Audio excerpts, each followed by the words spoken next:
Olá, Rafael e pessoal do Elite Oculta. O meu nome é Gabriela e eu tenho 16 anos. O primeiro relato que eu vou contar é da minha avó Tânia, quando ela morava no interior da Bahia. Eu vi no canal que tem vários relatos que são da mulher cobra. Então eu vou contar esse do jeito que a minha avó me contou. Era quaresma do ano de 1960. A minha avó tinha 6 anos e ela lembra que quando ela morava no interior da Bahia, havia uma lenda de que uma mulher se transformava em cobra todas as noites e se alimentava de tudo que tinha na sua frente. Podia ser homem, mulher, criança e até mesmo animal. E o que aparecia? A mulher cobra atacava feito uma sucuri e comia. Ela tinha o costume de chamar os homens e garotos para a mata. Afinal, ela era muito linda. E quando o distraído chegava, achando que ia comer, na verdade, era ele quem era comido. A minha avó não acreditava muito nessa lenda. Então ela zombava e falava que isso não existia. Em um certo dia de quaresma, a minha bisavó Nair pediu para minha avó ir na casa da minha tataravó Maria para convidar todos para irem jantar na casa da minha bisavó. Então, a minha avó foi até a casa da minha tataravó Maria, e a casa ficava a alguns quilômetros, e tinha que passar por dentro de uma matinha e de um rio. E chegando lá, a minha avó avisou a todos que o jantar seria na casa da minha bisavó. Todos concordaram e a minha avó seguiu o rumo de volta para casa. E durante o caminho, ela passou pela matinha e ali tinha um rio muito grande, e isso já era por volta das 18 horas. Então, enquanto ela caminhava, ela falou zombando: "Ah, será que a lenda da mulher cobra é verdade? Eu acho que não. Deve ser boato do povo." De repente, um barulho muito alto ecoou na mata. E era um barulho de chocalho que as cascavel fazem pelas caudas delas. E na frente da minha avó, logo se manifestou um ser metade cobra e metade mulher. Da barriga para cima, ela era mulher. E da cintura para baixo, era uma cobra. A coisa não tinha pele, e sim escamas. O cabelo era preto e longos, e os olhos eram amarelos claros, e aquele ser falou bem suave para minha avó: "Você acha que eu não existo, garota?" A minha avó, com medo, logo falou: "Você deve ser coisa da minha cabeça, você nem é real." A criatura estava em cima da árvore. Então aquilo deu uma risada assustadora e em seguida ergueu a sua imensa cauda detrás da árvore, e a minha avó logo percebeu que enrolada em sua imensa cauda havia o corpo de um jovem de 23 anos. Então a criatura abriu a boca de forma surreal e começou a engolir o rapaz. A minha avó começou a tremer de medo e ela sentia que seria a próxima a morrer, já que estava paralisada de medo. Então, aquele ser, depois que engoliu o rapaz, ele caiu de cima da árvore no chão, fazendo a terra tremer com a força do impacto. Mas a coisa se levantou ilesa, olhou para minha avó e falou: "Agora você sabe que eu sou real, não um zombi do desconhecido. E como eu estou de bom humor e acabei de me alimentar, eu vou deixar você viver. Vá para casa e nunca mais apareça na minha frente." Então, parece que aquele ser deshipnotizou a minha avó e ela finalmente conseguiu se mover. E a meios de tropeços, ela correu de volta para casa. Chegando em casa, ela entrou chorando de medo e logo topou com a minha bisavó Nair e falou: "Mãe, A lenda da mulher cobra é verdadeira. Eu estava voltando para casa e a vi devorar um homem, mas ela me deixou ir embora. A minha bisavó, Nair, ficou em choque e ela disse: Viu, Tânia? Eu te dei um alerta para nunca zombar das coisas que você acha que é mentira, pois o que a nossa família conta é tudo verdade. A minha avó se mudou para São Paulo depois de 2 anos do acontecido, e ela nunca mais zombou das lendas locais, e o homem que foi devorado nunca mais foi identificado. A minha avó jura de pé junto que aquela aparição da mulher cobra na quaresma é real. E aqui fica o meu alerta para aqueles que não acreditam e zombam do sobrenatural: cuidado, pois ele existe. E nunca zombem do que não conhecem.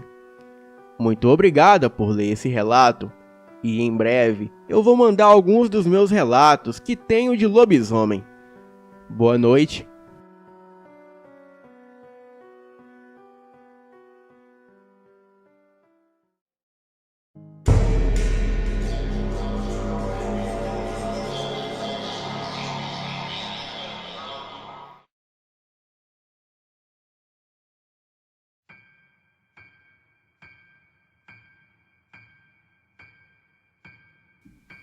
Isso aconteceu ontem à noite, e ainda eu não tenho certeza se o que vi era real ou não.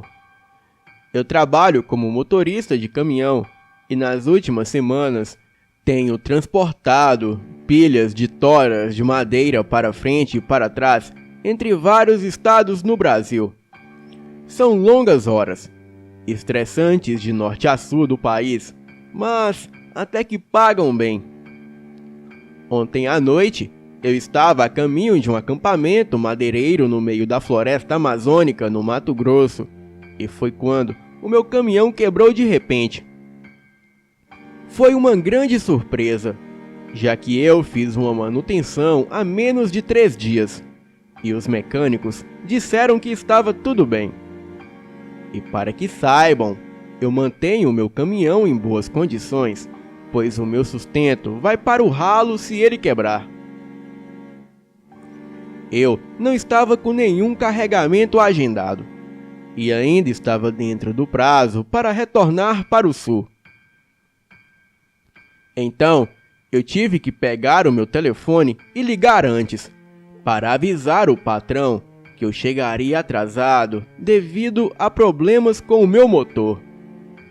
Contudo, quando o telefone chamou, tudo que eu ouvi foi estática.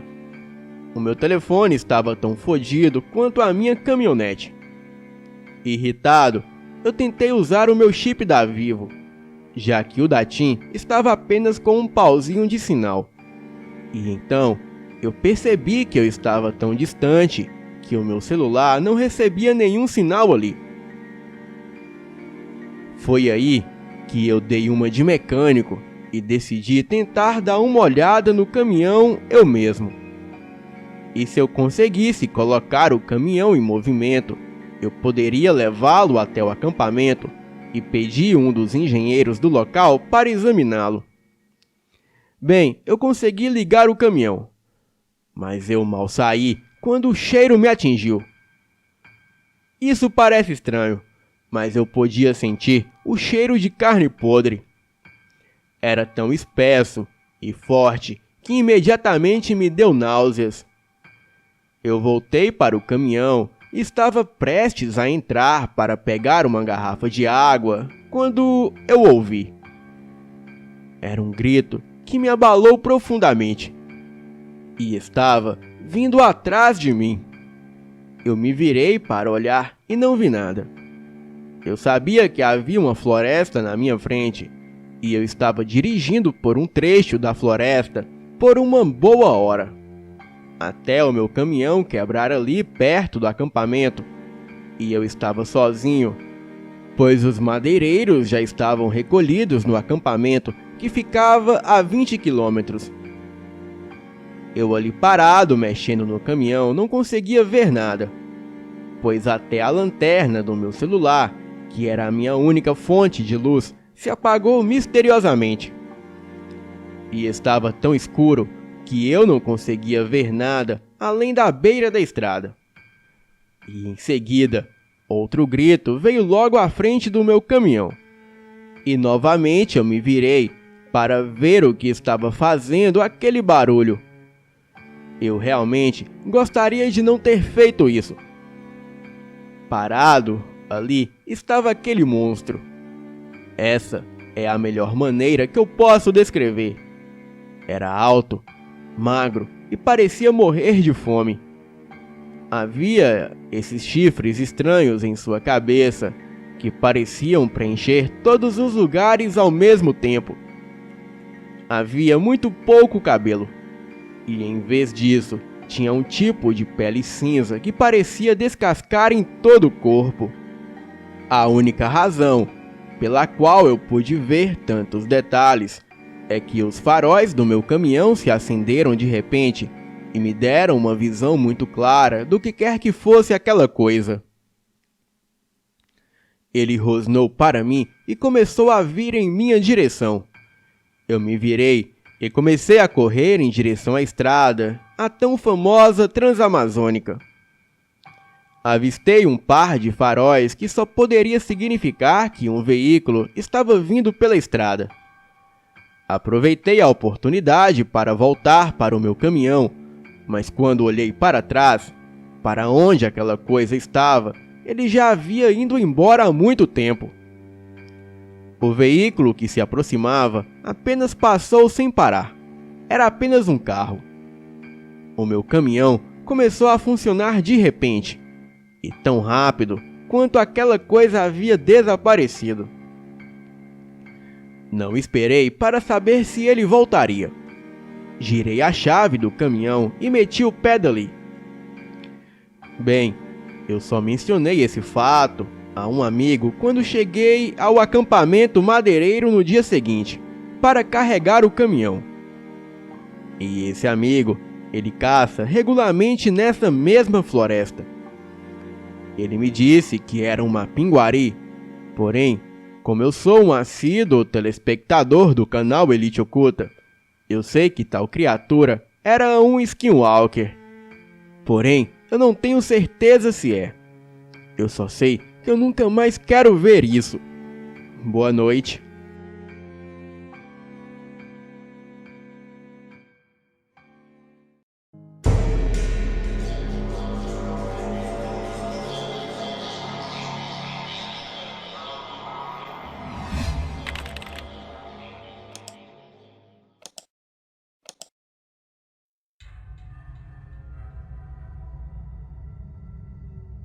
Olá, boa noite, Elite Oculta.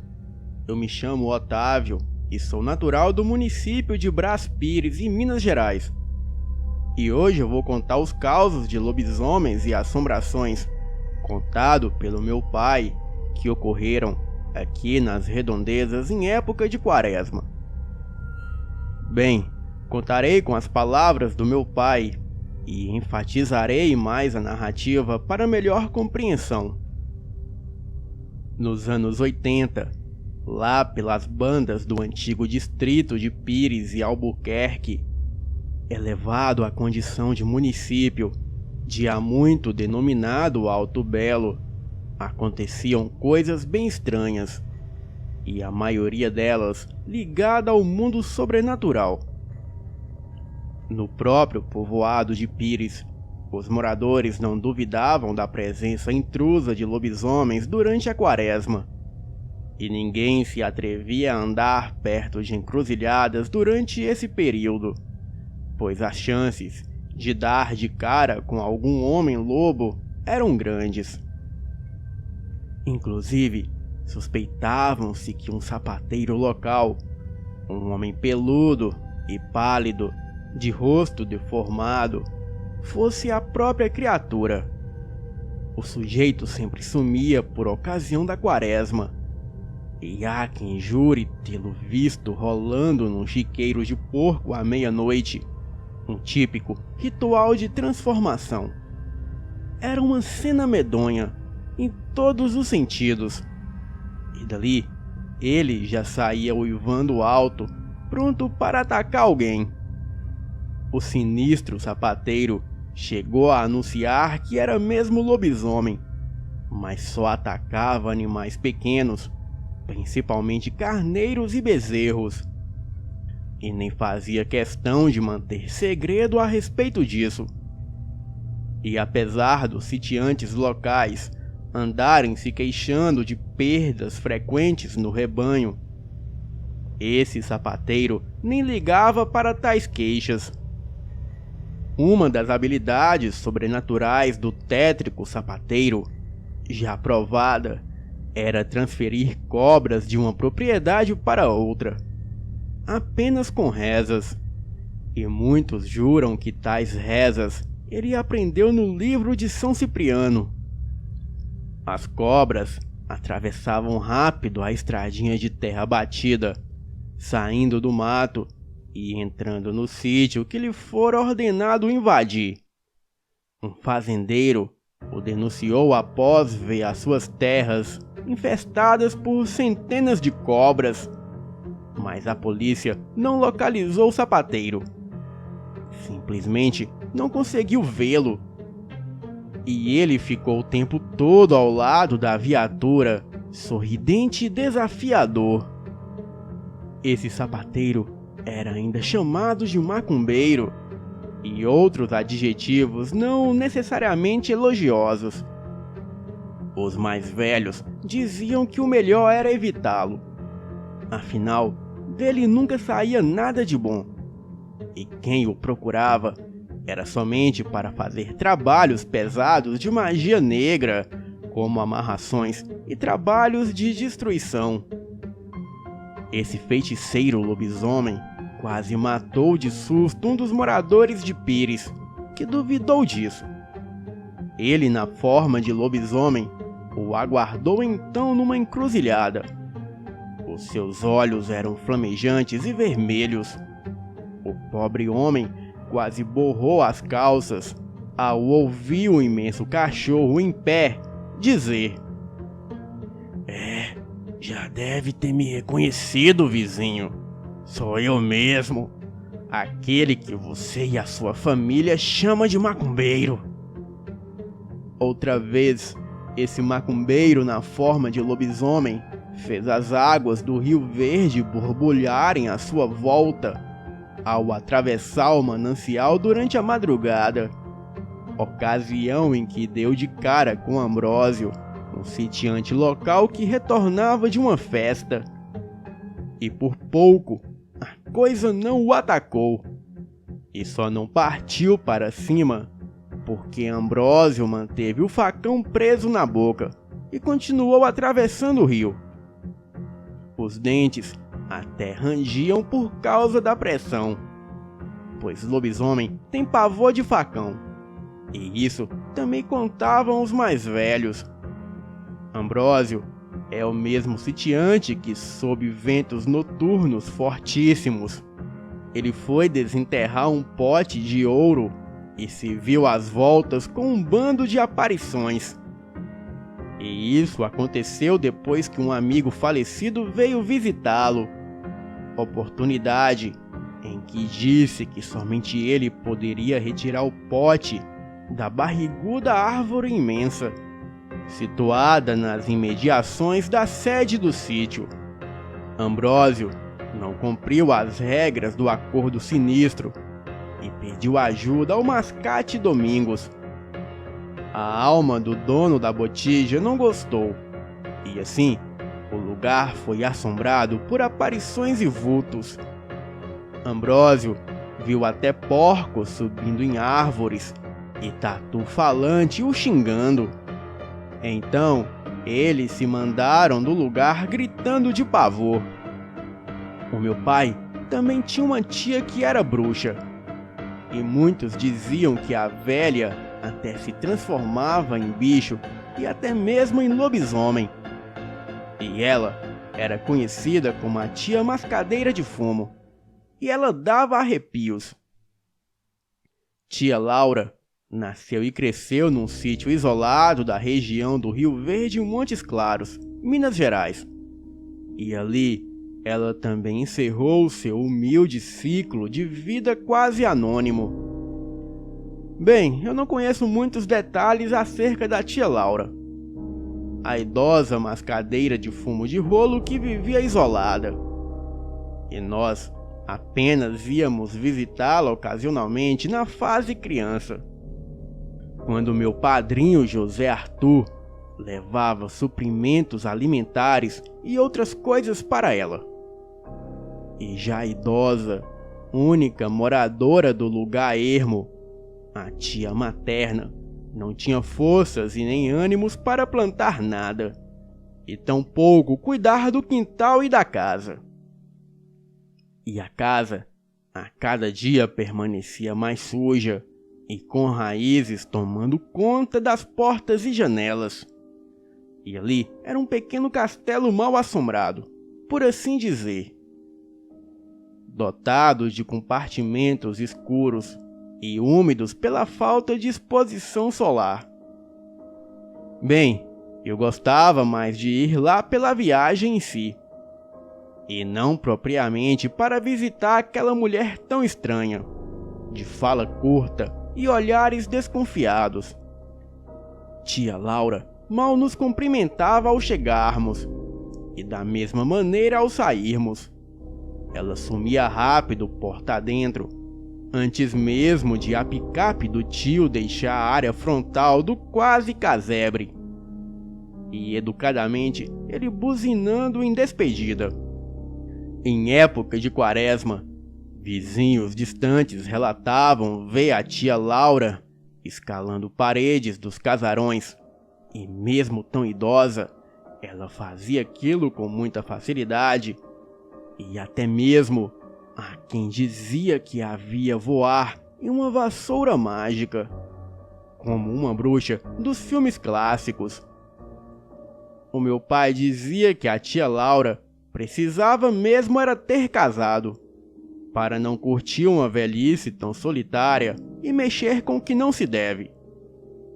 Ele e o padrinho sempre trocavam ideias no trajeto de volta à cidade sobre a vida esquisita que ela levava. Tia Laura também se esquivava de conversas com os poucos vizinhos da área rural, mantendo-se à rédea o tempo todo. Daí o sumiço das esparsas visitas que então recebia após o falecimento dos pais há muitos anos, quando ainda era apenas uma moça velha e não uma bruxa anciã. Deve-se ainda salientado que a única estradinha de acesso do que foi um sítio apresentava uma buraqueira sem fim, dificultando a locomoção até da robusta picape do padrinho. E o tio Joaquim Santos também a visitava vez ou outra, pilotando a centenária caminhonete GM, igualmente desbravadora de caminhos silvestres, nas rampas cascalhadas de acesso aos recantos daquela região esquecida por Deus. Na verdade, a proximidade do Rio Verde ornamentava de valor o cenário seco da travessia rumo ao sítio da tia Laura. Mas o rio ficava lá atrás, do lado oposto, ladeando a área que se tornara popular pelo aguaceiro geral nas barrancas. As precárias estradas ficavam intransitáveis no período chuvoso, situações atribuídas sempre ao excesso de águas desse manancial. E por vezes na ida ou volta, sempre parávamos para catar marmelada de cachorro, frutinha de cor preta muito doce, algo enjoativo, e nome de associação direta às fezes caninas, em decorrência da semelhança incrível entre uma e outra. Bem, eu não sei bem o motivo, mas essa frutinha pequena fazia um enorme sucesso danado entre a meninada da nossa família, e eu sempre entrava nessa onda. Os meus primos não gostavam muito de ir nas proximidades do sítio da tia Laura, pois muitos contavam que a velha aparecia em cima das árvores, e outra vez os garotos, para escapar dela, entraram no rio e nadaram até a outra margem. Mas juram que quando olharam para trás, viram a velha bruxa correr sobre as águas do rio. Bem, e quanto ao fumo de rolo que a tia insistia tanto em mascar, isso já se tornara mania esquisita dela. E percebi, enojado, que há muito tempo ela vinha mastigando o fumo. Antes, nas primeiras visitas, eu pensei até que fosse chiclete, ou até mesmo alguma fruta. E depois, perplexo, eu a presenciei cuspindo coisas gosmentas naquele chão de terra batida da casa. Outro detalhe sobre a tia é que ela não se abalava em saber que nós a observávamos enquanto mandava cusparadas seguidas de fumo para tudo quanto é lado. Bem, já o seu gato preto, que nem imagino como conseguia viver ali com aquela bruxa anciã, mantinha os olhos atentos aos seus movimentos. Talvez ele fosse os olhos dela, pois, como diz a lenda, toda bruxa precisa de um familiar. O meu padrinho e o meu pai jamais fizeram nenhuma recriminação a essa mania nojenta da tia. E ela, como sempre, mais ouvia do que respondia, ou quando muito balançava a cabeça em grunhidos pensativos. Aquela mulher tinha pacto com o diabo. Eu tive convicção ao observá-la em tais ocasiões. E aquela saiona imensa, de cores ciganas, aliadas aos cabelos desgrenhados, reforçava a suspeita de que a tia pertencia à balada das trevas. Mas como tudo na vida é transitório, também a vida enigmática da tia Laura não passou de forma imperceptível aos olhos gerais da criançada afoita. Também não sei dizer quando foi a nossa última visita ao sítio de tia Laura. E muitos anos depois, quando programamos um passeio ao Rio Verde, alguém se lembrou de passar pelo antigo caminho da casa da tia bruxa mascadeira de fumo. Nas minhas lembranças, ela se localizava numa baixada erma, após um pequeno sobe e desce de morrotes. E assim, a comitiva de parentes pôde reconhecer de relance o local de refúgio da enigmática tia Laura. E lá, nada mais havia senão paredes tombadas e árvores que se agigantaram dentro do imóvel, denotando toda a sua estrutura. Bem, mas valeu a pena poder relembrar da tia Laura mascadeira de fumo, entrando naquele labirinto de desordem que tinha como lar.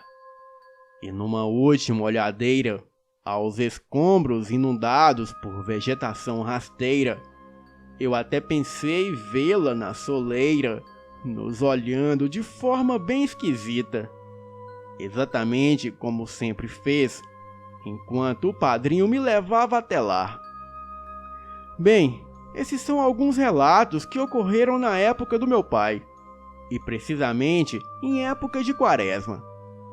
Dizem que Minas Gerais é uma terra muito assombrada e propícia a esse tipo de assombrações. Bem, eu não desejo ver nada desse tipo. Boa noite.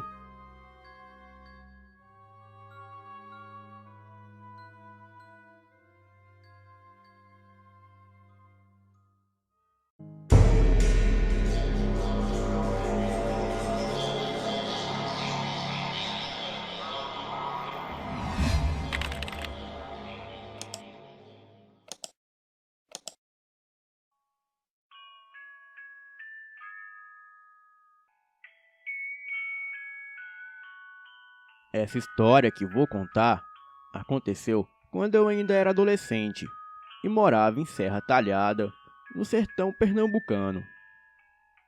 Na época, eu tinha 17 anos e, como todo adolescente, gostava de viajar. E todos tínhamos vontade de passar um final de semana no balneário de Caldas, que fica na cidade de Barbalha, localizada no sul daquele estado. Fizemos então os preparativos para a nossa aventura. Porém, combinamos que não iríamos ficar em um hotel, pois assim poderíamos aproveitar bem as noites. Ficaríamos em um lugar que chamam de o Cruzeiro, onde durante o dia muitas pessoas costumam acampar. Mas dizem que à noite o local se torna mal assombrado. Bem, tudo correu às mil maravilhas durante o dia. Nos divertimos muito no balneário e, ao entardecer, fomos ao tal cruzeiro para passar a noite. Éramos 8 pessoas, 4 homens e 4 mulheres. Levamos apenas uma barraca e vários colchonetes. Fizemos uma fogueira e ficamos conversando besteira. A vista de lá era muito linda. O céu estava limpo e a lua cheia clareava bastante. Até então havia ocorrido tudo bem. Porém, o resto de nossa noite iria se transformar num pesadelo dos mais horríveis. Mais tarde da noite, começamos a ouvir um barulho que vinha da mata próximo onde estávamos. Pensamos em algum animal, mas com a fogueira acesa, ele não se aproximaria. Mas logo começamos a ouvir sussurros vindo da mata. E esse sussurro, somado com o assobio do vento daquela noite, deixava o ambiente ainda mais sinistro e carregado. Tentamos ficar calmos para não assustar as meninas.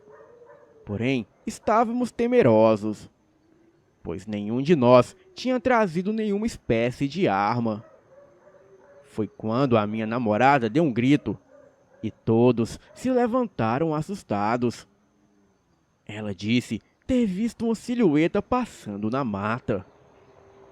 Bem, não tinha mais como manter a calma. Estávamos realmente apavorados. Para voltar ao vilarejo onde ficava o balneário, tínhamos que atravessar a mata. Então resolvemos que só voltaria quando amanhecesse. E neste momento, começamos a ver vultos aparecerem da mata, um depois do outro, até formar um total de 10 vultos. Apontavam para nós e cochichavam palavras incompreensíveis. Chamavam nossos nomes e davam gargalhadas. De repente, se viraram e voltaram para a mata. Porém, aleatoriamente continuavam chamando os nossos nomes de dentro da mata. Pedimos para as meninas ficarem dentro da barraca, enquanto decidíamos o que fazer. Resolvemos que 2 de nós ficariam, e 2 iriam ver o que estava acontecendo. Foi um erro. Não deveríamos nunca ter ido atrás daqueles vultos. Eu e outro colega pegamos um pedaço de pau e seguimos com muito medo, mas não podíamos demonstrar. E quando entramos na mata, comecei a sentir uma fadiga nas pernas. Ouvia gritos e gemidos de desespero. Notamos vultos passando rapidamente entre os arbustos. Perguntei quem estava lá, mas só tive como resposta uma risada sinistra. De repente, vozes vindo de todas as direções nos deixaram confusos, junto com várias risadas de criança. Começamos a correr e nos perdemos um do outro. Maior foi a minha surpresa quando uma criança de mais ou menos uns 10 anos apareceu em minha frente e disse: "Por favor, nos ajude." A criança pegou a minha mão e me levou a um local próximo de onde estávamos. A sua mão era gelada. E lá chegando, vi um caminhão virado e vários corpos no chão. Fiquei sem saber o que fazer. Pedi à criança que aguardasse, que iria pedir ajuda. Então, a criança se ofereceu a me levar para o acampamento. E quando cheguei, contei a todos o que eu tinha visto e decidimos pedir ajuda. Quando olhei de volta para a criança, a mesma havia sumido. E imaginamos que o garoto havia voltado para o local do acidente. Quando chegamos ao vilarejo, procuramos o posto policial e contamos o que tinha ocorrido. O policial deu uma risada na nossa cara. Não entendemos nada na hora, mas ele contou que há 10 anos atrás, um caminhão carregando 10 adultos e uma criança havia virado na estrada e ninguém sobreviveu. Desde então, muitas pessoas têm visto coisas sobrenaturais no lugar. No outro dia, resolvemos ir até o local do acidente. E lá encontramos 11 cruzes e muitos restos de vela que foram acesas em memória daquelas infelizes almas. Com certeza fomos então visitados pelas almas das vítimas daquele trágico acidente. Não é preciso dizer que eu fiquei pálido e com os cabelos em pé. No mesmo momento, fomos embora daquele lugar. Essa experiência ficou gravada em nossas mentes. E até hoje comentamos aquele incidente, o qual nunca será esquecido. Boa noite.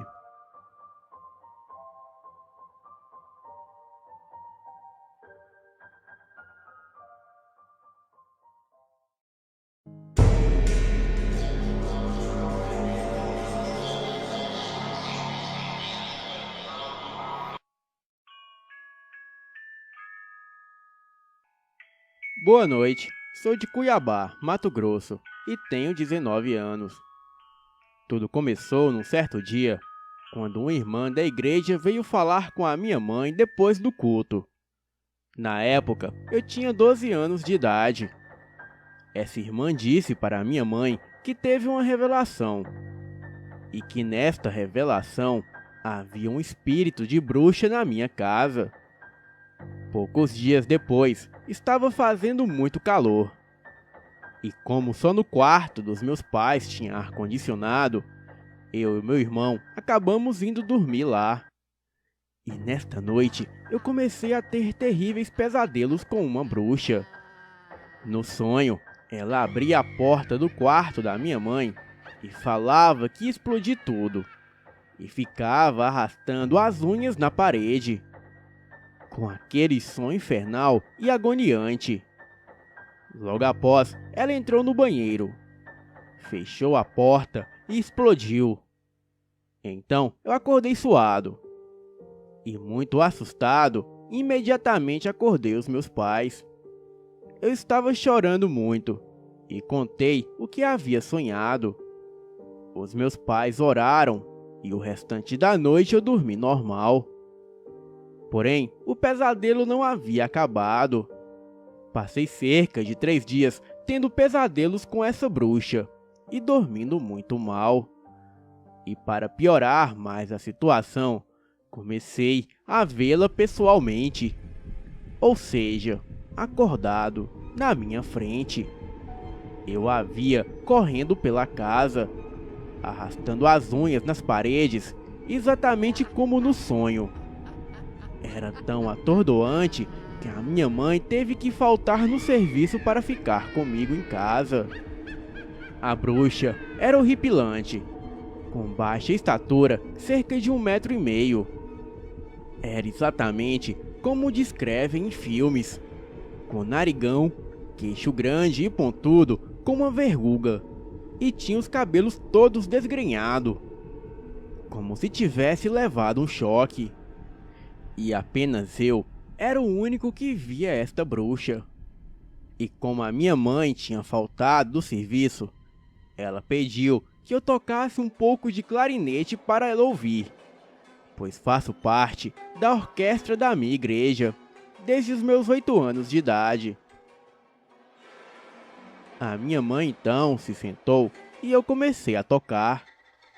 Neste mesmo momento, o chuveiro do quintal da minha casa abriu sozinho. Ou seja, começou a sair água sem ninguém tê-lo ligado.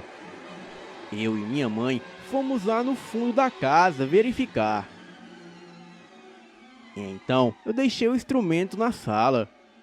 E nisso, o chuveiro fechou sozinho.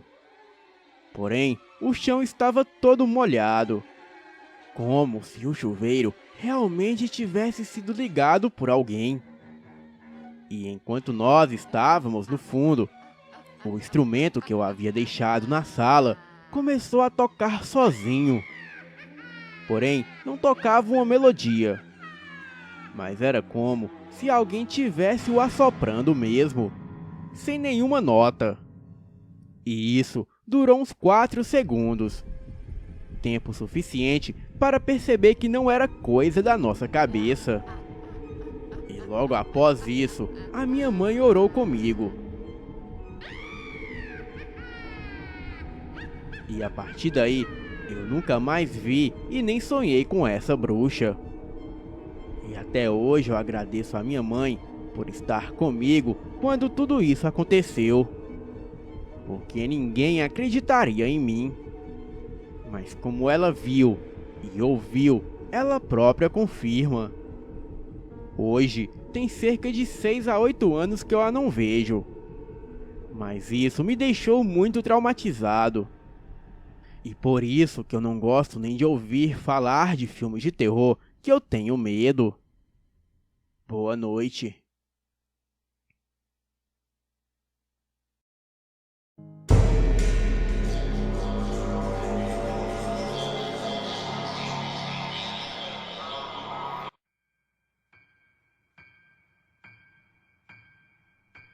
No ano de 1967, a minha avó paterna deu à luz ao seu último filho e o chamou pelo nome de Josué.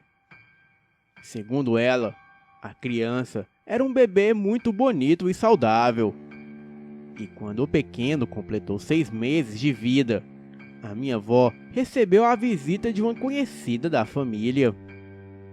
Então, ela convidou a mulher para entrar na humilde casa de ripas, muito comum no interior do Mato Grosso, local onde a minha avó vive até os dias de hoje. O pequeno Josué estava deitado em uma rede, dormindo.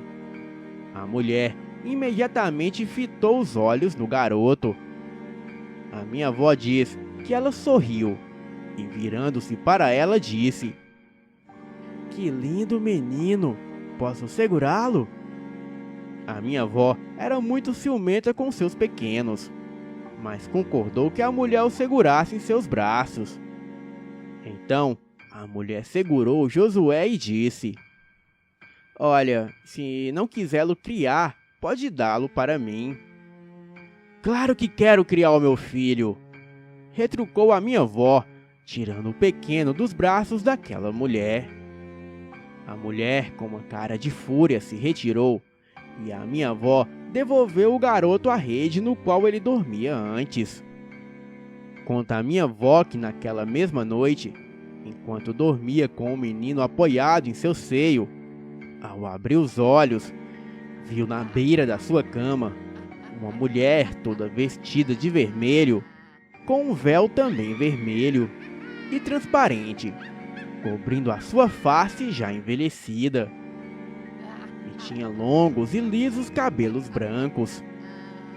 A minha avó, sentindo muitos arrepios e medo ao olhar para aquela mulher, que logo estendeu os braços como se quisesse segurar a criança.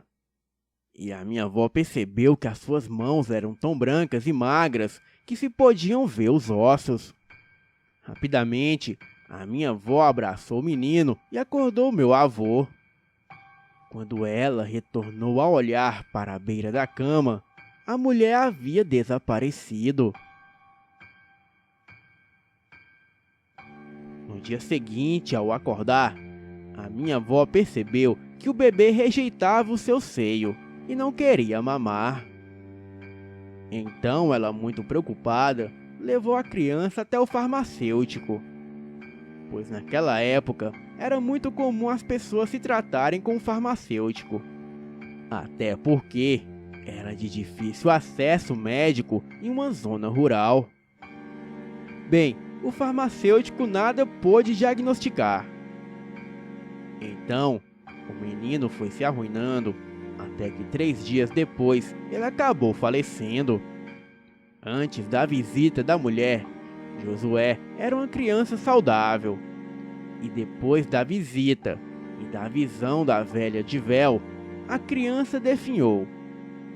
E a minha avó acredita que a morte da criança está ligada com aquela velha, que na verdade era conhecida por muitos por praticar magia negra na região.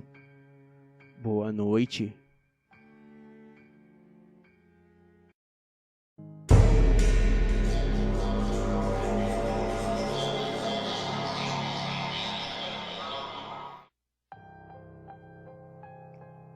Este relato ocorreu com a minha avó por volta dos anos 60, em Cuiabá, no Mato Grosso. A minha mãe era criança na época e sempre conta este relato.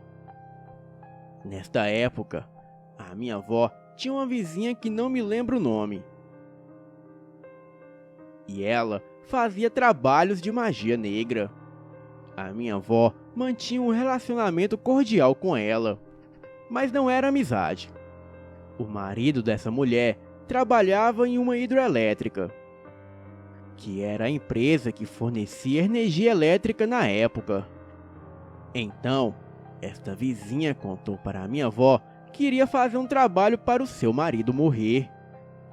E a minha avó ficou chocada com aquilo. E não concordando, disse para a vizinha: "Eu te desconjuro se você fizer isso." A mulher não gostou do que a minha avó disse e nunca mais falou com ela. Bem, alguns dias se passaram. E o marido dessa vizinha estava trabalhando. Então ele subiu em um poste e foi eletrocutado. Morreu na mesma hora com o choque que levou. E depois de um tempo, essa vizinha da minha avó também veio a morrer. Bem, só sei que a partir daí, a vida da minha avó virou um inferno. A vizinha falecida aparecia constantemente para ela. Puxava o pé dela à noite, derrubava a minha avó da cama. E às vezes, quando a minha avó estava andando na rua, aquele espírito a derrubava sem explicação nenhuma. A minha avó não estava mais aguentando aquilo. Em uma noite, ela relatou que a mulher apareceu no quarto e puxou o pé dela. A minha avó acordou e falou bem firme: "Vai pro inferno que é o seu lugar." E a partir desse dia, isso nunca mais aconteceu. E todos aqueles fenômenos pararam. Esta é uma história real contada pela minha avó. E também pelas minhas tias e pela minha mãe, que se lembram muito bem de tudo. Boa noite.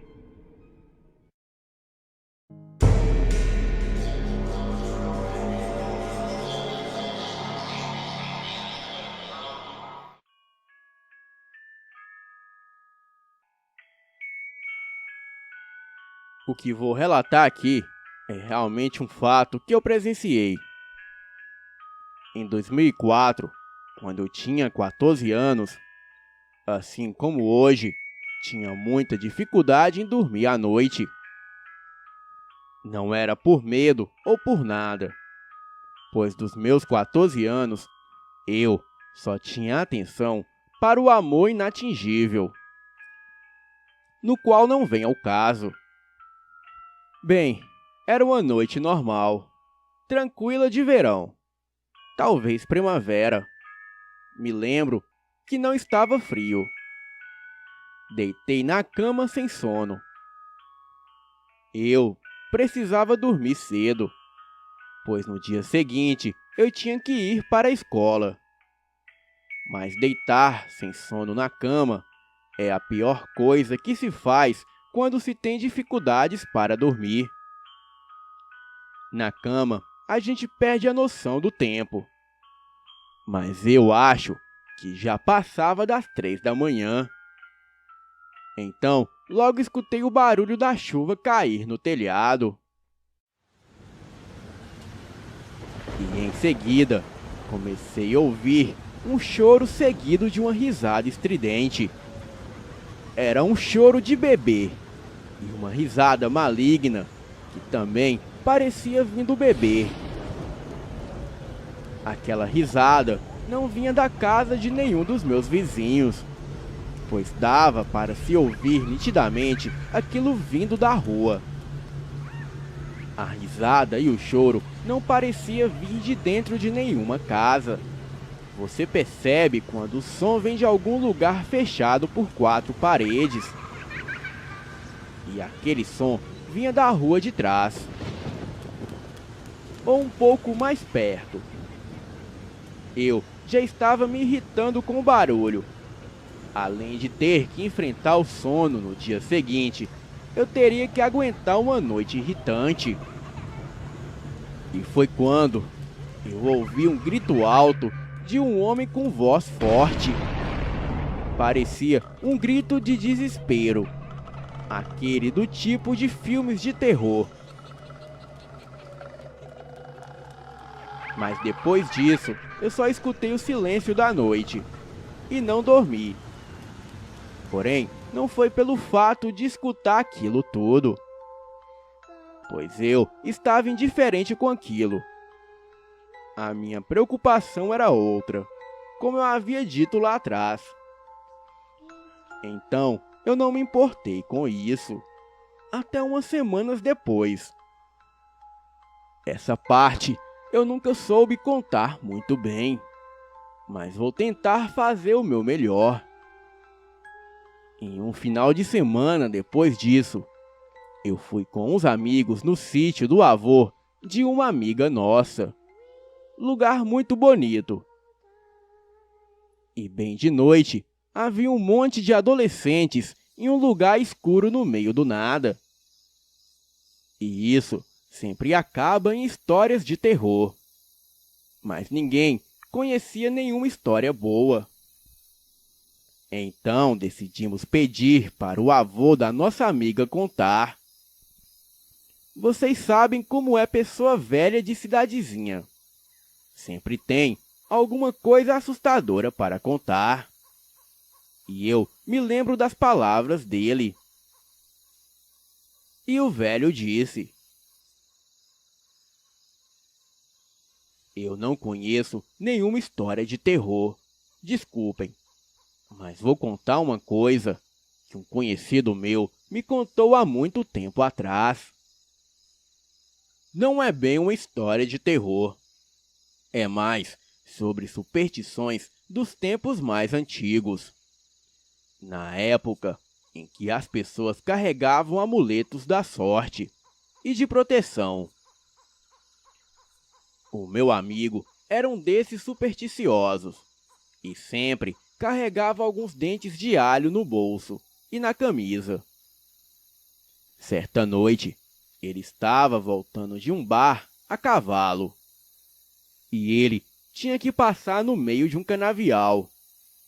E no caminho, ele viu um bebê chorando na beira da estrada. Lógico que ele não podia deixar o bebê ali. Então, ele pegou o seu grande chapéu de palha e colocou o bebê. Colocou o chapéu no colo, subiu no cavalo e continuou a viagem. No meio do caminho, ele escutou uma voz maléfica vindo do meio do canavial. E aquela voz dizia algo do tipo: anda logo, não vai fazer nada com ele não? E em seguida, aquela coisa que estava no canavial começou a dar uma risada macabra.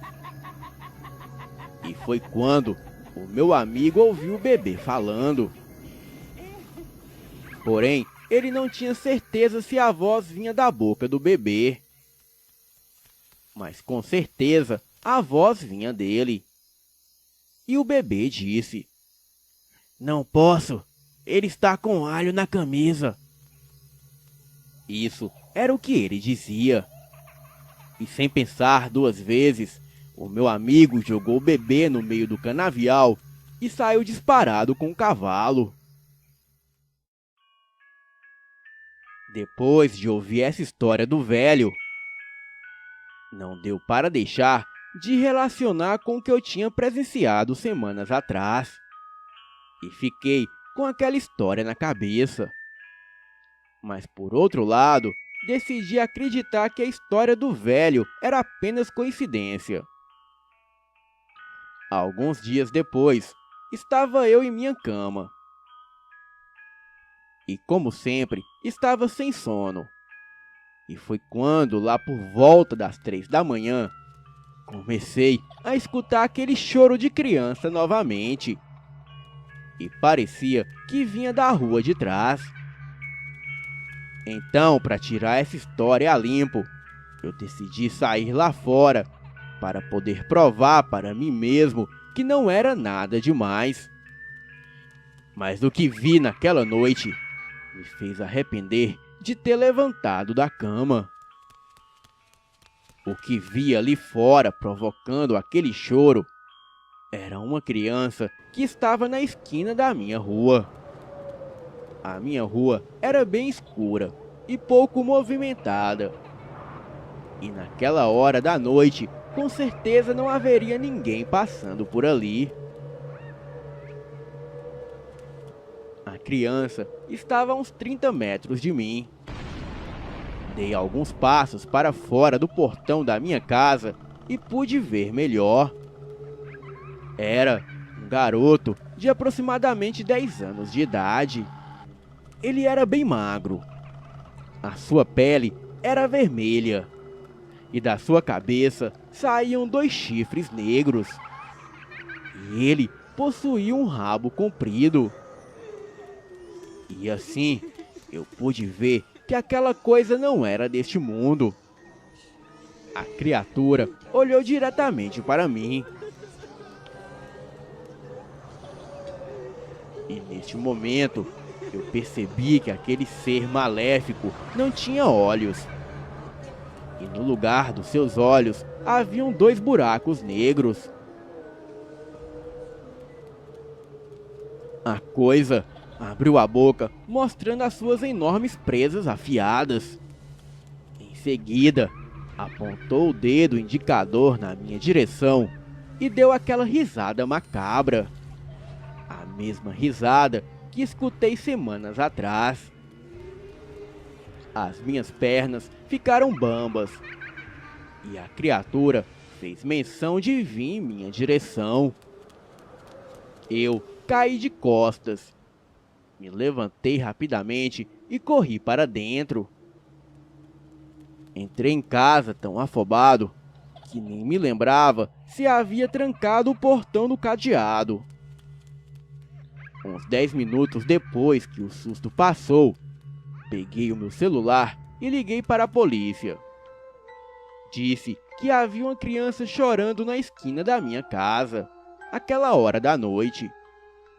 A atendente me encheu de perguntas e pediu até que eu fosse lá e ficasse com a criança até a polícia chegar. Eu disse a ela que não e desliguei em seguida. Uns 10 minutos depois, eu vejo as luzes do giroflex passar pela minha rua. Fui até o portão e abri só o necessário para espiar. Mas como era de se esperar, aparentemente a polícia não encontrou nada.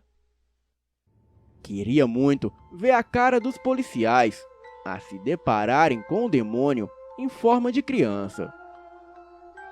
Depois daquele dia, eu nunca mais escutei o choro e nem as risadas.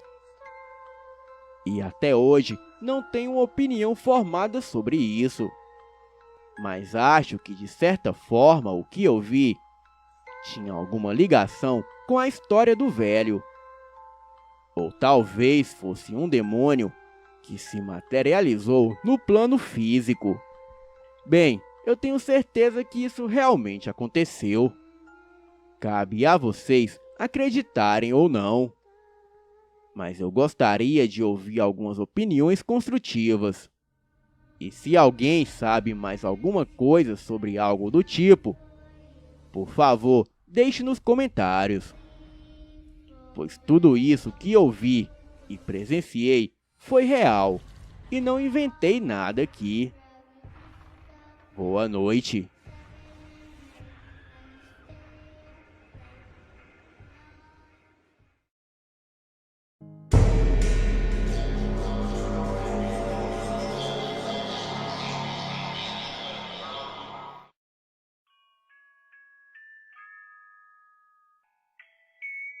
Isso aconteceu há mais ou menos há 7 ou 8 anos atrás. Eu estava com 8 anos de idade e o meu irmão com 11. O meu irmão se chama Caio e o amigo dele se chama Pedro. Nós estávamos brincando no jardim e eu, como gostava muito do meu irmão, fui junto deles. A gente ficou correndo lá fora por um tempão. E então, logo cansamos. Onde moramos, tem uma pequena floresta que fica de um lado. E atrás da minha casa tem uma rua bem movimentada. E em frente da minha casa tem um trilho de trem que passa por perto da casa. Essa linha de trem corta a floresta. Porém, nenhum trem passa por ali. E a linha está abandonada há um tempão. Nós estávamos entediados e decidimos acabar entrando na mata. E aquilo era um grande erro para um garoto de 11 anos, um de 12 e um de 8. Estávamos andando pela floresta e nunca havíamos ido tão longe assim. Eu queria voltar para casa, mas os garotos queriam ficar. Então eu não conseguia voltar sozinho. Daí foi quando nós vimos os trilhos de trem. O Caio e o Pedro saíram correndo e eu fiquei ali parada e comecei a chorar. O Pedro, que era o bonzinho, voltou e falou que estava tudo bem e que eu não precisava chorar e que nós já estávamos indo embora. Começamos a andar de novo e fomos em frente, saindo dos trilhos e entrando no mato. E depois de um bom tempo andando, vimos mais para frente a mata se abrindo. Eu fiquei relaxada e contente, achando que era o caminho da minha casa. Mas quando chegamos perto, era o trilho de novo. A gente achou estranho, porque havíamos acabado de sair dele. Mas como a gente fez algumas curvas, simplesmente achamos que tínhamos feito um círculo. Então viramos para trás e começamos a andar de novo.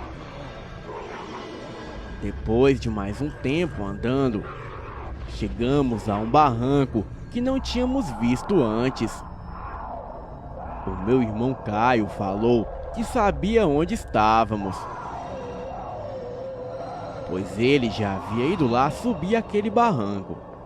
E daí continuamos em frente. Mas alguns minutos depois, acabamos voltando para outro ponto dos trilhos. O meu irmão olhou para um lado, olhou para o outro e andou um pouco mais para frente. Eu fiquei parada lá no meio do trilho, olhando para um lado e para o outro, para ver se algum trem passava por ali. E foi aí que o meu irmão voltou e falou que a gente estava perdido. Eu comecei a chorar de novo, mas o Caio simplesmente agarrou a minha mão e me arrastou para continuarmos andando, como se estivesse tudo bem. Ficamos andando por volta de mais 1 hora, seguindo aquele trilho. E foi aí que comecei a ouvir uma música tocando.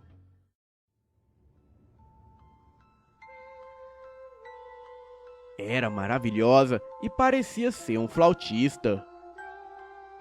A música tocava e parava, e depois de um tempo tocava de novo. Então começamos a seguir a música. Nós estávamos andando pelos trilhos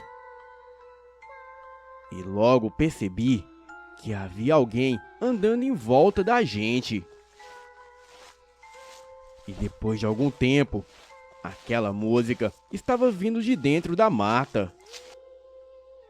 E para continuar seguindo ela, eu tinha que sair dos trilhos. Sabia que aquilo era perigoso, pois nem sabia quem estava tocando aquela música. Logo então, a música parou de tocar e nós ficamos parados, olhando para dentro da mata, para o lugar aonde tínhamos ouvido ela pela última vez. Logo, ouvi o som de alguém andando atrás da gente na mata. E a música começou a tocar na nossa frente, como se estivesse avisando que o perigo se aproximava. Eu não pensei 2 vezes e corri na direção da música. Ficamos andando por mais meia hora dentro da mata, ouvindo aquela flauta tocar.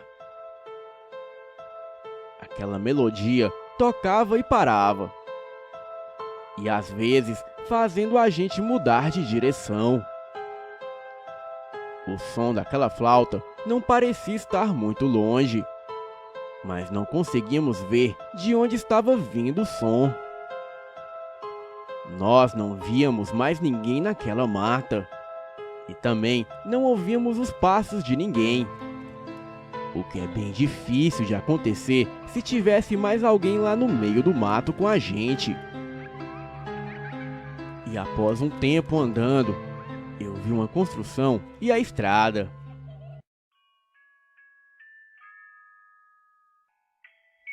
E nós saímos correndo para lá. Era um centrinho de compras aqui da cidade, onde tem uma padaria, umas lojinhas e alguns restaurantes. O centrinho ficava a alguns quarteirões da minha casa. E na frente da padaria estava a minha mãe chorando, e o meu pai abraçado a ela, conversando com um policial. Assim que eu vi eles, eu saí correndo na direção deles. A minha mãe me abraçou e me pegou no colo. E em seguida, deu uma bronca no Caio, por não ter avisado ela que iria sair. E este foi o fim do meu pesadelo. Até hoje, não sei quem ou o que estava tocando aquela flauta. E também não sei o que era aquela coisa que estava nos seguindo na floresta. Mas acredito que ali na floresta havia um espírito bom e outro mau.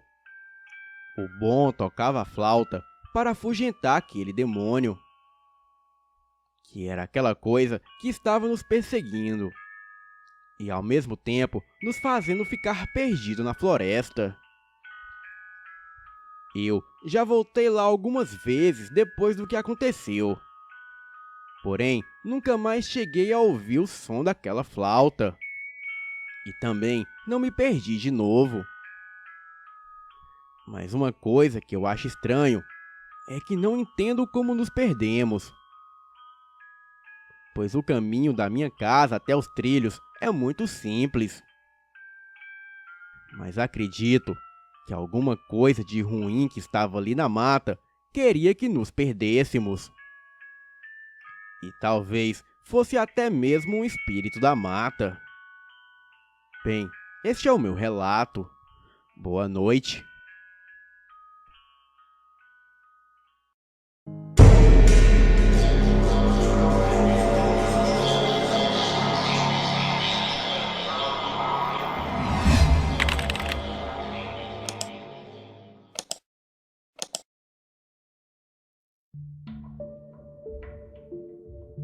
Boa noite. Me chamo Stephanie e peço licença para contar uma experiência que marcou a minha vida. Geralmente, prefiro não falar no assunto, pois até hoje sinto arrepios só de lembrar daqueles dias. Mas decidi contar por se tratar de um canal sério e que tem pessoas que vão acreditar. Tenho 26 anos e sou professora de educação física. Atualmente, moro no estado da Paraíba, mas foi no sul do Piauí, em uma cidadezinha do interior chamada Redenção de Gurgueia. E lá foi onde tudo isso aconteceu. Bem, o ano era 2012. Na época, eu tinha 19 anos e levava uma vida normal como a de qualquer adolescente que mora com os pais e um irmão no interior afastado, a aproximadamente 18 quilômetros da cidade. Nossa casa se localizava em uma associação de 20 famílias, em terras cercadas por serras, e por isso, às vezes, bichos selvagens rondavam a localidade. Porém, era tudo muito calmo e tranquilo, até aquela quaresma. Já haviam dias que, certa hora da noite, os cachorros começaram a latir muito. Bem, eram muitos cachorros, já que alguns vizinhos também caçavam. Às vezes, demorava muito tempo. Outras eram mais rápido, só que entre os latidos também podia-se ouvir grunhidos. E muitos vizinhos reclamavam da barulheira, mas ninguém sabia explicar o comportamento dos cães, até deduzirem que poderia se tratar de algum bicho que tenha se soltado, cavalo, jumento, ou seria besteira de cachorro mesmo. Em uma noite, como já era de muito costume, eu estava assistindo TV, e todos já dormiam dentro de casa, pois já se passava da meia-noite. Então, comecei a ouvir os irritantes latidos que foram ficando cada vez mais altos que o som da TV. E além de ficarem muito alto, também estavam muito perto. E chegou um ponto que eu não escutava mais nada além daqueles latidos. Então me irritei e abri a porta para brigar com os cães, mandando eles calarem a boca. Olhei para o lado da casa de onde tinha certeza que vinham os latidos, mas não dava para ver nada. Só era possível ver a imensa escuridão. Aí eu esbravejei: "Calem a boca! Para, neguinho!" O nome do meu cachorro. E foi quando a minha mãe saiu do quarto e me puxou para dentro de casa. Ela trancou a porta imediatamente e brigou comigo. "Nunca mais faça isso. Você não sabe o que pode estar lá fora." Na hora, eu achei que fosse só a superproteção de uma mãe. E depois eu pude perceber que os latidos ficaram cada vez mais distantes. E então eu pude voltar a ver TV tranquilamente. 2 noites depois do ocorrido, eu assistia TV, e já era por volta de 1 da madrugada. E foi quando eu decidi ir para a cama por não achar nada de interessante para assistir. Me deitei no meu quarto, que fica bem na frente da casa, com uma janela para a rua. Sempre dormi com uma lanterna na cabeceira da cama, pois ainda eu tenho muito medo de escuro. Deixei ela ligada bem próximo a algum pano para diminuir a luz. Já estava acomodada na cama, pronta para dormir. E então eu comecei a ouvir os latidos de novo, mas dessa vez eu lembrei do que a minha mãe havia dito e decidi esperar que aqueles cães fossem embora. Os latidos ficaram mais perto e muito mais fortes. Me arrisco a dizer que todos os cachorros da localidade estavam latindo naquele instante. Os latidos ficaram tão próximos que percebi que estava na varanda de casa, bem em frente à minha janela. Havia uma mistura de sons: latidos, rosnados, choro e gemidos. Era tudo muito estranho até o pior acontecer. Um uivo altíssimo estremeceu a minha janela de ferro. E junto com ela, as minhas pernas. Na hora, eu senti um medo tão grande que até hoje eu nunca senti nada igual. Paralisei, que nem mesmo respirar eu conseguia direito. Bem, outro uivo eu ouvi ainda mais forte que o primeiro. Tão forte que até os latidos deram lugar a choro e correria. Então, algo que me pareceu grande e de pisadas fortes saiu correndo levando os latidos consigo. Senti alívio e finalmente fui dormir. Naquela noite, nada mais aconteceu. Fiquei apreensiva com medo do que tinha ocorrido e me perguntando se aquilo aconteceria novamente. Mas não aconteceu. E claro que eu também não contei a ninguém, pois quem acreditaria? Nas noites que se seguiram, eu ia dormir mais cedo, para dormir logo e não ouvir nada. Bem, deu certo até a terceira noite, quando acordei no meio da madrugada e tudo se repetia, como se eu revivesse o mesmo pesadelo de novo, só que desta vez eu tive a curiosidade de ver o que era. Mas imaginava que se eu tentasse, mesmo que muito pouco, abrir a minha janela barulhenta, aquilo, seja lá o que fosse, olharia direto para mim e me pegaria. Bem, acabei deixando essa ideia estúpida de lado. E algum tempo depois, da mesma forma da noite passada, tudo se aquietou. Bem, eu tinha uma ideia do que aquilo era, mas por parecer tão absurdo considerar que uma lenda fosse verdade, eu preferi não pensar mais no caso e esquecer aquilo. Até que em uma manhã, a minha mãe me acordou e reuniu a mim e o meu irmão na mesa para o café da manhã.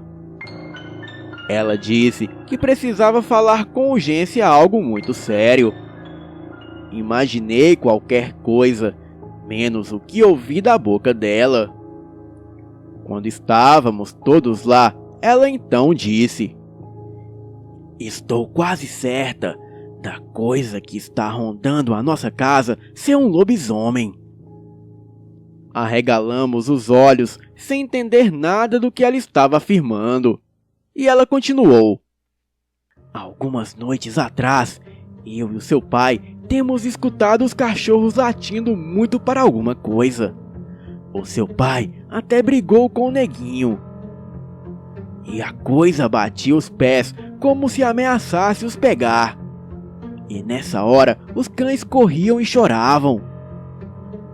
E depois de alguns minutos aquilo foi embora.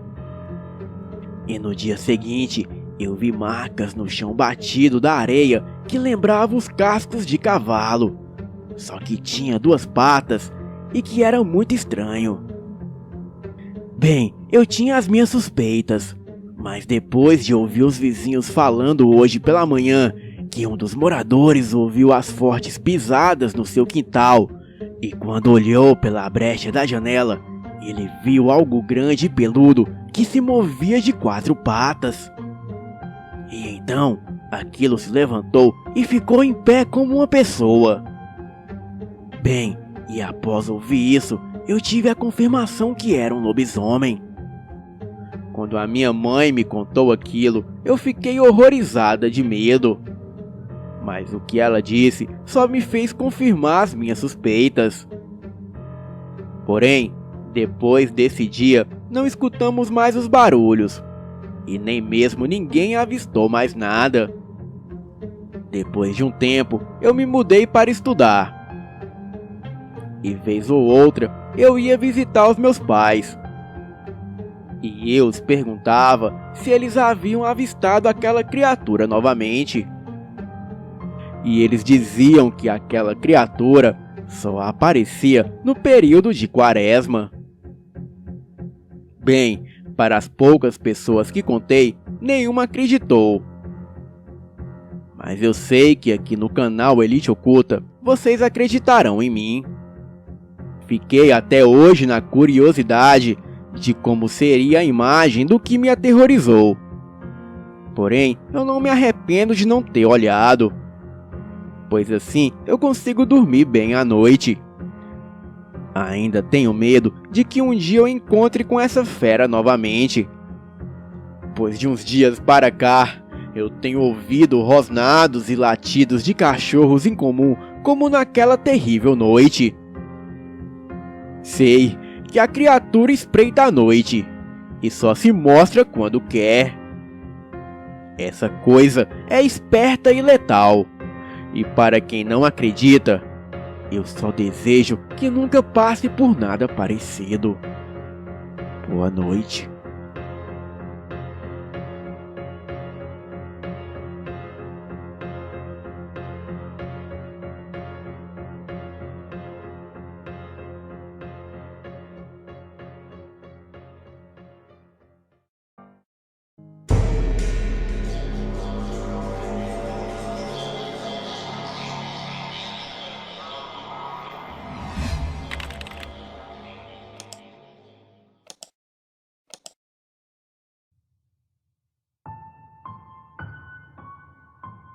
Quem me contou este relato foi a minha mãe. O pai dela contou para ela quando ela era criança. Isso aconteceu com o meu avô e o irmão dele. O meu avô era muito religioso, sempre rezava, e ele tinha um irmão muito ruim, que não acreditava em Deus. Era a época de Quaresma. Então, pelas crendices dos religiosos, eles não comiam carne vermelha. E como não tinha outra coisa para fazer de almoço, eles decidiram irem pescar. Uma noite, eles foram pescar em um rio perto da casa deles. E como sempre, o irmão ruim dele ia xingando ele o caminho inteiro, só porque ele estava levando um terço. Pois por ser Quaresma, ele sempre rezava para que não aparecesse nenhuma assombração pelo caminho. Depois de algumas horas pescando, eles ouviram uma voz meio medonha, vindo do meio da mata gritando: "Estou com fome!" E o irmão dele respondia: "Tá com fome? Então vem aqui." E aquela voz chegava mais perto, e o seu irmão continuava respondendo à voz misteriosa. O meu avô pegou o terço e começou a rezar. E o seu irmão ficava rindo dele, dizendo: "Para de ser tonto, isso não vai adiantar." Meu avô, com medo, subiu em uma árvore e lá ficou, rezando. Enquanto isso, o outro ficava rindo e continuava a responder à voz. Até que do meio da mata surgiu uma criatura medonha, que em segundos atacou e matou o irmão do meu avô, de um jeito muito cruel. e só sobrou a sua cabeça. Meu avô, com muito medo, olhou para baixo, quando misteriosamente a criatura olhou para ele e disse: "Continue assim, que você está no caminho certo." E em seguida, a criatura sumiu no meio da mata. O meu avô, meio paralisado de medo, conseguiu descer da árvore e saiu correndo. Quando de repente ele olha para trás e vê a cabeça do irmão dele rolando, o seguindo e dizendo: "Espera, meu irmãozinho, eu quero ir com você." O meu avô correu bem rápido e atravessou o rio. A cabeça caiu dentro do rio e desapareceu. A minha mãe disse que ele estava tão assustado que quando ele chegou em casa, a sua mãe abriu a porta e o meu avô caiu no chão desmaiado e só acordou no dia seguinte. Ele contou para os familiares o que tinha acontecido. O corpo do irmão dele foi achado na mata, mas a cabeça nunca mais foi vista. A minha avó sempre conta essa história e vai passando de geração a geração. Boa noite.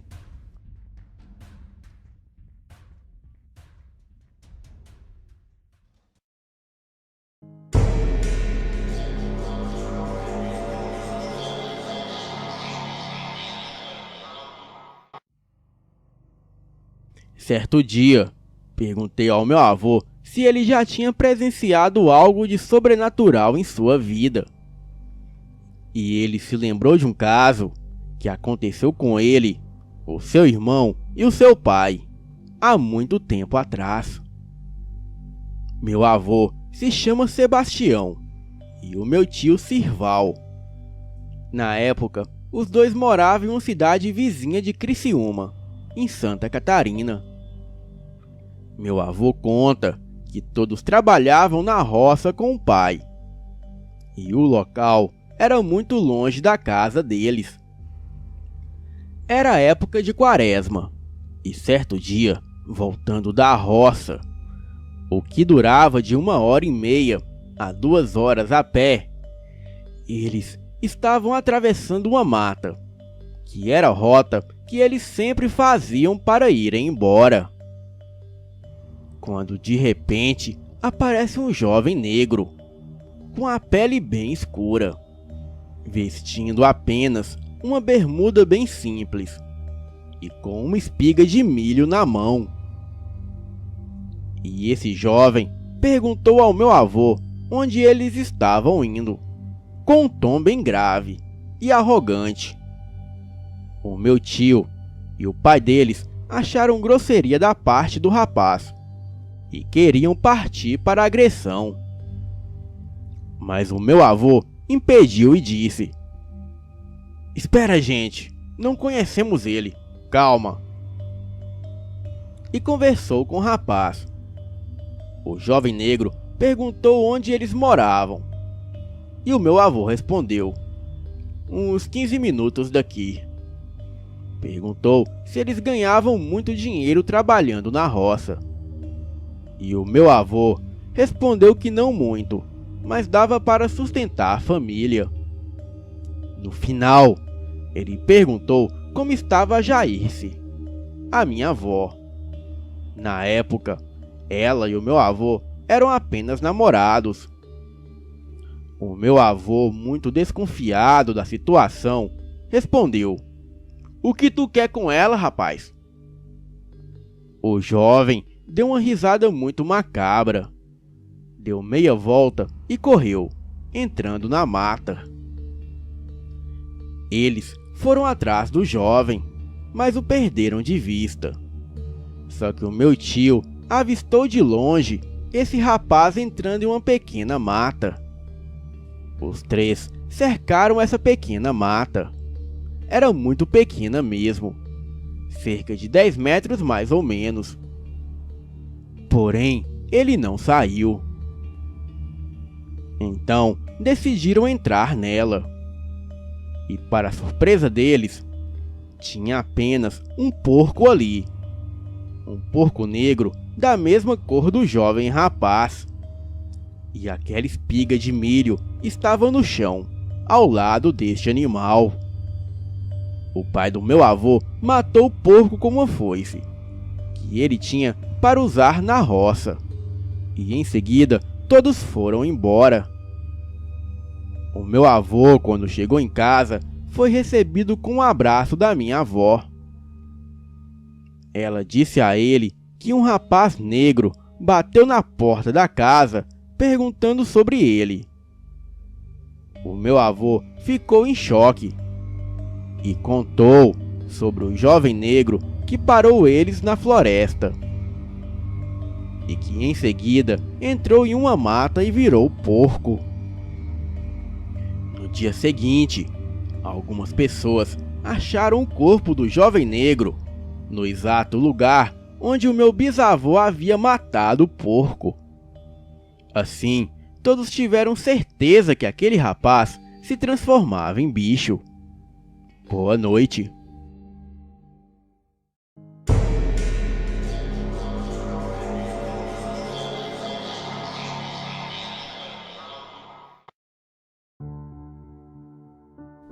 Este relato é do meu avô, pai da minha mãe. Preciso que saiba que eu e toda a minha família somos evangélicos e temos horror a mentiras. Então, por favor, peço que acreditem em mim. Quem me contou essa história foi a minha avó. E graças a Deus, ela está viva. Já o meu avô não. Eu nem tive a chance de conhecê-lo. Ela disse que quando seu marido era vivo, há muito tempo, ele estava voltando bem de noite para casa. E era mês de março, época de quaresma. Na época, ele era conhecido como malandro, não desses de beber e pegar mulher, mas pelo jeito de se vestir e sair com os amigos. O meu avô ainda não conhecia a minha avó. E jamais sequer colocou uma gota de álcool na boca. Ele estava em um boteco, com os amigos conversando, e ouvia várias pessoas falando. Ah, você viu a mulher gigante na rua esses dias? Todo mundo tem visto. E o meu avô disse: papo furado, isso não existe. Por volta das 2 da manhã, ele saiu do boteco e voltou para casa sozinho. As ruas eram pouco iluminadas naquela época, e os postes ainda eram de madeira. No caminho para casa havia uma encruzilhada, um dos lugares preferidos para se fazer despachos de macumba. Havia perto daquela encruzilhada um terreno com um mato alto e abandonado, cercado apenas com arame farpado, pois ali iria ser construído uma casa ou algo do tipo. Quando o meu avô passou por ali, ele viu passar por debaixo do arame uma mulher maior que o poste. Ela estava de vestido branco, com uma cesta na cabeça e Maria Chiquinha nos cabelos, e uma cara emburrada que olhava fixamente nos olhos dele. O meu avô, coitado, quase teve um treco. Ele, sem saber o que dizer, falou: Boa noite. E a mulher gigante respondeu, com uma voz bem grave. O meu avô acelerou o passo e quando olhou para trás, não viu mais nada. Ele chegou em casa e chamou a mãe dele e contou o que havia acontecido. E ela acreditou totalmente nele e jurou por Deus que era verdade o que ele viu. Essa história é passada há várias gerações e é algo meio fora do comum. Boa noite.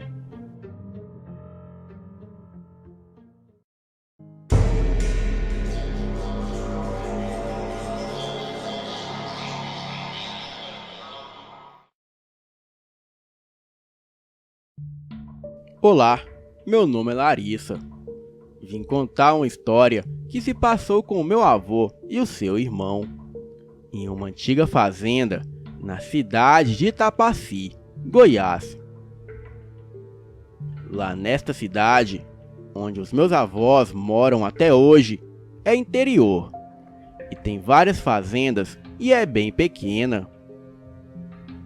Certo dia, o meu avô e o seu irmão foram para a nossa fazenda como de costume. Limparam a casa de campo e deram comida para o gado. E em seguida foram checar as colmeias. Quando começou a escurecer, o meu avô alertou seu irmão para voltarem rápido, pois era época de quaresma e coisas sobrenaturais aconteciam por ali. Logo começou a escurecer e eles estavam a pé. Apertaram o passo e certa hora começaram a sentir uma coisa estranha, como se estivessem sendo observados. Um olhou para o outro e logo começaram a correr, até que aquela sombra que os observava esticou os braços por vários metros até aquela sombra alcançar as pernas de ambos. Os dois caíram no chão e foram arrastados pelo matagal. Aquele ser sobrenatural os arrastava pelo pé. Eles olhavam, mas não conseguiam ver ninguém. Apenas uma sombra muito escura. E só estavam os dois na fazenda.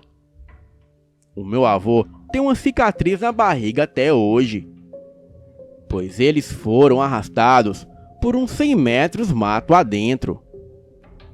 Chegaram em casa apavorados e com o corpo todo esfolado.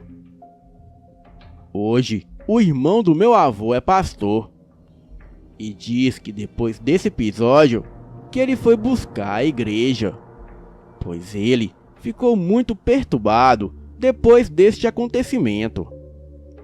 Ele mesmo já teve outras experiências com coisas sobrenaturais, mas nunca algo tão marcante quanto isto, que deixou marcas verdadeiras no corpo. Boa noite. E agora todo mundo vão dormir.